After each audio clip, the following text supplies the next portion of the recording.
Poder e Manipulação, como entender o mundo, em 20 lições extraídas de O Príncipe, de Maquiavel, escrito por de Jacob Petri. Capítulo 6. Da integridade. Quando e de que maneira se deve manter a palavra. De O Príncipe. Qualquer pessoa entende o quanto é louvável um príncipe manter sua palavra e viver com integridade, sem astúcia. A experiência, no entanto, nos mostra que existiram príncipes e governantes que fizeram grandes obras, mas que davam uma importância mínima ao cumprimento de suas promessas. Usando da astúcia, transformaram a mente das pessoas e, com isso, superaram, enfim, aquelas que se mantiveram íntegras e leais. A primeira coisa que o príncipe precisa saber é que há duas formas de luta, uma pelas leis, outra pela força. A primeira é a mais apropriada aos seres humanos. A segunda, aos animais. Contudo, como a primeira muitas vezes não é suficiente, em inúmeras circunstâncias, o príncipe terá de recorrer à segunda. Em função disso, é fundamental que ele saiba empregar de maneira conveniente tanto o método do homem quanto o do animal. Isso não deveria ser desconhecido, pois foi ensinado veladamente aos príncipes por autores da antiguidade que descreveram como Aquiles e outros heróis eternos foram entregues ao centauro Quiron, meio homem e meio animal, para serem criados e dele receberam educação em sua disciplina. Ter um preceptor meio homem e meio animal só pode significar que um príncipe, para ter a virtude e a grandeza de um herói, deve aprender a fazer uso tanto da natureza do homem quanto da natureza do animal. Uma sem a outra é a origem do desequilíbrio e da instabilidade. Portanto, sendo obrigado a utilizar da natureza do animal, o príncipe deve adotar as qualidades da raposa e do leão. O leão tem força, mas lhe falta esperteza. Seu poder assusta a todos, mas ele não consegue defender-se das armadilhas. A raposa é esperta, mas não tem força.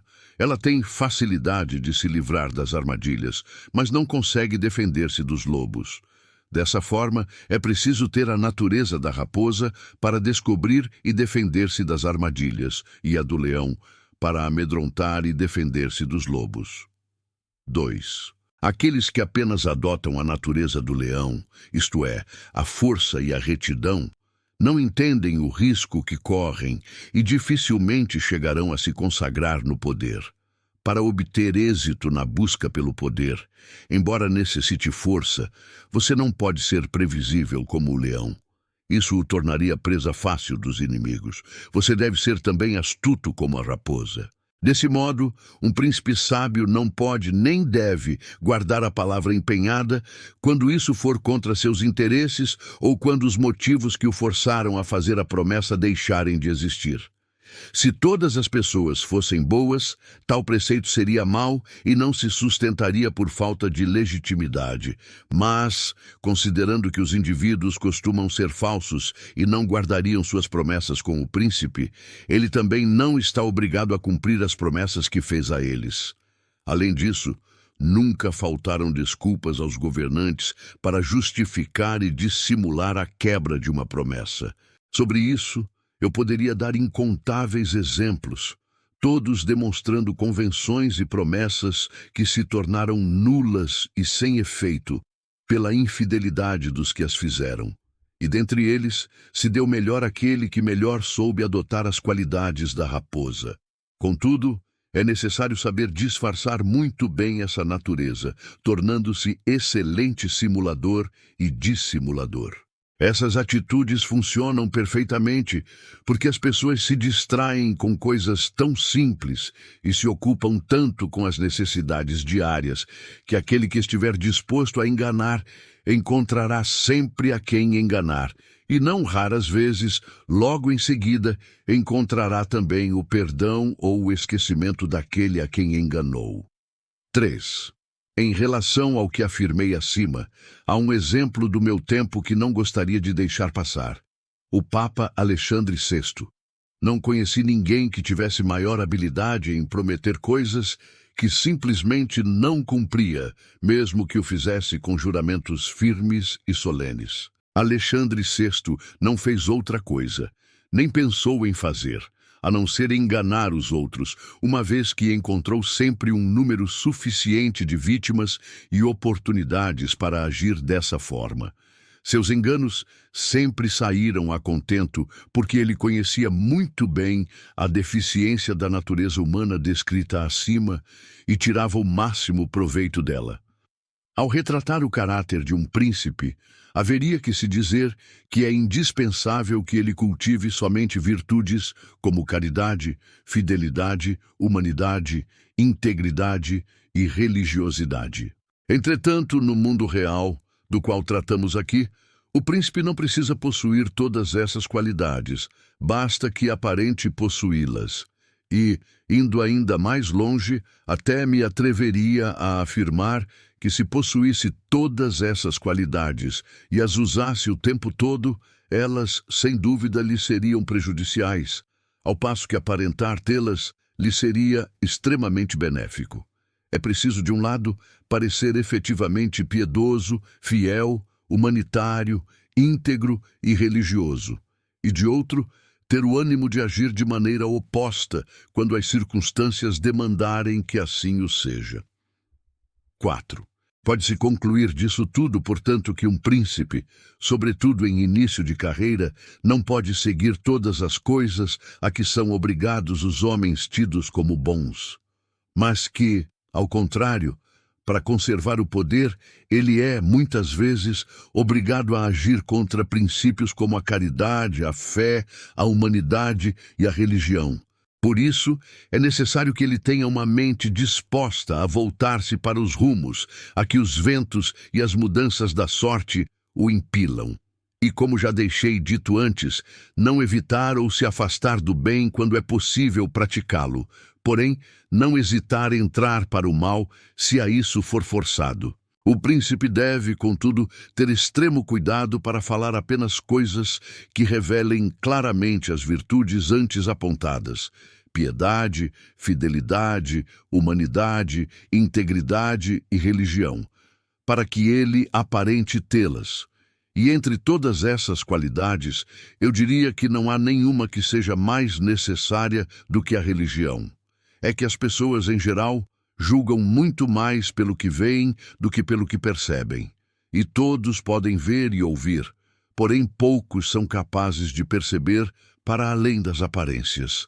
Veem o que você aparenta ser, mas poucos sabem o que você realmente é. E quando se trata de um príncipe, esses poucos não possuem força suficiente para influenciar e mudar a opinião da maioria formada pelo cidadão comum. 5. Encerro esse tema dizendo que as atitudes das pessoas, sobretudo dos príncipes, são julgadas pelos resultados que produzem, podendo estes serem bons ou ruins.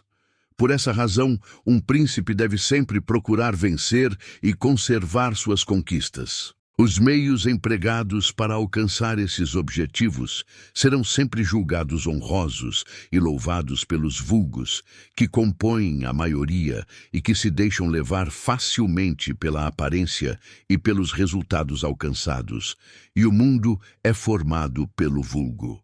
Sendo assim, não haverá lugar para a opinião da minoria se o vulgo tiver uma base segura onde se apoiar, mesmo que essa base seja feita de aparências. Por isso, é preciso, como já disse, que toda pessoa compreenda essas coisas e entenda como elas funcionam de fato, e assim possa precaver-se de cair, ela própria, num universo de ilusões e aparências similar ao do vulgo. Maquiavel, capítulo 18. De que maneiras devem os príncipes guardar a fé na palavra empenhada? Análise. As palavras costumam nos confundir mais do que esclarecer. Na verdade, elas não passam de uma ferramenta de comunicação externa. Raras vezes revelam o que de fato está escondido dentro das pessoas. Com facilidade, elas podem ser usadas para nos bajular, enganar, persuadir e manipular. A maioria de nós está em constante busca, tentando ser isto ou aquilo, alcançar determinado objetivo, conquistar um tipo de situação, evitar outro e assim por diante. Ao longo deste processo, aprendemos que a clareza e a transparência podem revelar fraquezas e vulnerabilidades ou ainda despertar a mesquinharia, a inveja ou a ganância dos demais. Por isso, muitas vezes, evitamos nos abrir completamente. Deixamos de falar toda a verdade, contando pequenas mentiras no intuito de nos proteger. Superficialmente, nos esforçamos para parecer honestos, civilizados, decentes, generosos e justos, mas sabemos que se seguirmos essas virtudes ao pé da letra, se jogarmos o jogo direta e abertamente, nossas chances de vencer serão pequenas, porque na certa, seremos vítimas de especuladores e massacrados por adversários mais inescrupulosos. Além disso, sabemos também que, sendo sempre honestos e diretos, insultaremos muita gente, porque a verdade, em geral, é a maior ofensa. Sendo assim, fingimos e disfarçamos. Fazemos de conta que não queremos nada, escondemos nossa verdadeira intenção, vivemos em duplicidade.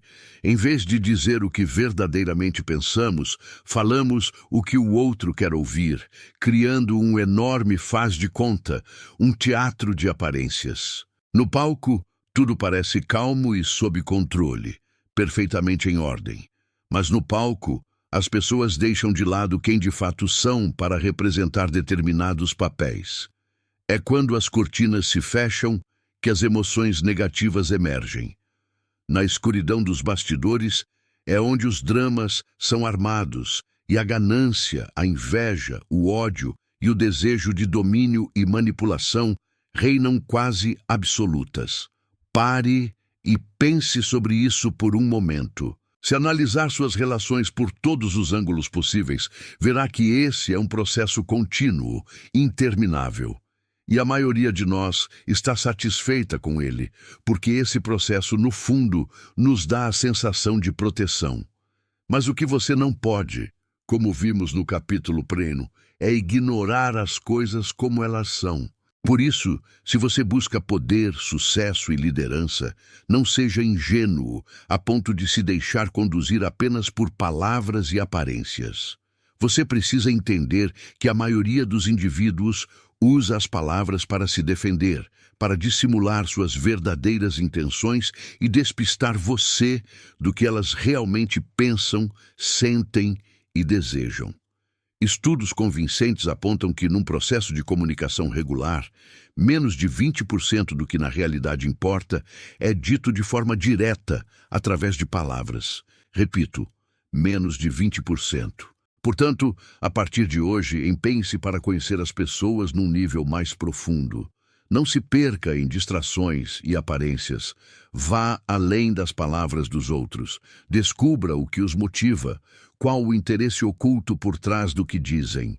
E, como já vimos, nunca deduza superficialmente que eles possuem os mesmos valores e princípios que você, ou que zelam pelas mesmas coisas que você.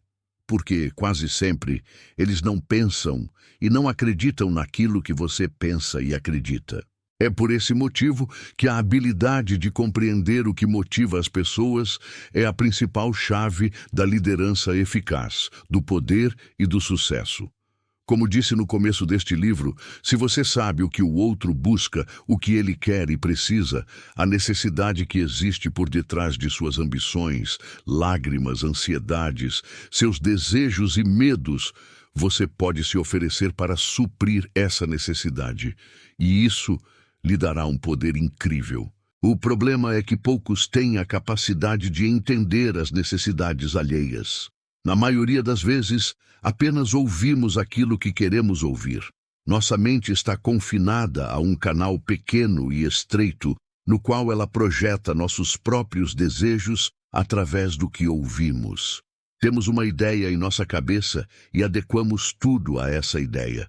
Por isso, somos tão fracos na arte de seduzir, incentivar e motivar os outros. Desse modo, se posso lhe sugerir algo, saia um pouco da sua cabeça.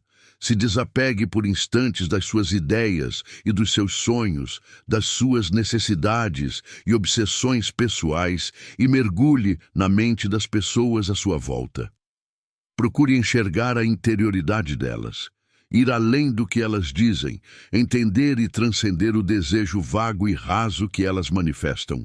Investigue a compulsão por detrás de suas ações superficiais.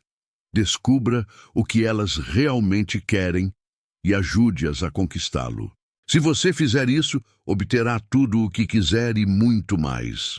Mas não espere. Comece a colocar essa estratégia em prática hoje mesmo e observe como, com o tempo, você fará progressos tremendos na arte da persuasão e da influência.